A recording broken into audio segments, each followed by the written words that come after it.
I don't envy M. Night Shyamalan. It would have been insanely difficult to make The Last Airbender. Trying to cram 7.5 hours into an hour 45 is a Herculean task a good director would have had trouble with. Still, for someone who claimed to be a fan of the source material, this movie is puzzling. I'd recast everyone in this movie, including the director. I have no idea why Shyamalan wanted to make this, since prior to this movie, he specialized in lower-budget suspense thrillers, not epic fantasy. While some of the actors have turned in good performances elsewhere, none of them are good here. My motto usually is the source material should be ignored when looking to improve a failed movie. But when the source material is just better, it's a good idea to figure out what elements of book one need to be kept in your movie. There are people who can bend elements. The Firebenders took over much of the world in the last century. Katara and Sokka of the Southern Water Tribe accidentally free Aang, the Avatar, from an iceberg, which he's been trapped in for a century. The Avatar can bend all 4 elements. These 3 make their way to the Northern Water Tribe, where Aang and Katara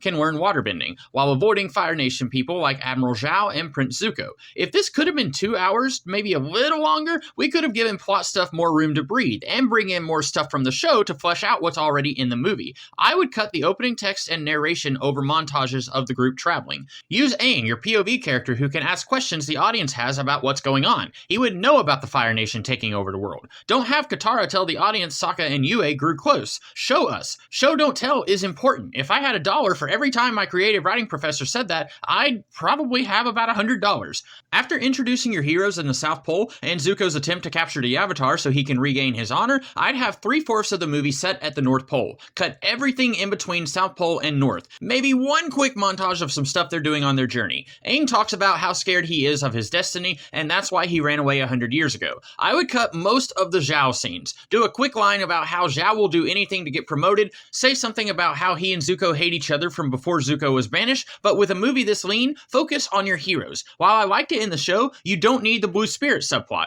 You can hint there's goodness in Zuko without taking screen time away from Aang. We don't need the Fire Lord. We don't need to see Zhao reporting to his boss because it makes Zhao look like less of a threat. Build your tension with characters talking about the Fire Lord, and when you reveal him a few movies later, you can finally see how scary he is. Zuko's sister Azula shows up as a sequel hook. We don't need that. If the movie's a hit, people will watch the sequel. If it's not, this just looks embarrassing. Right, Aragon?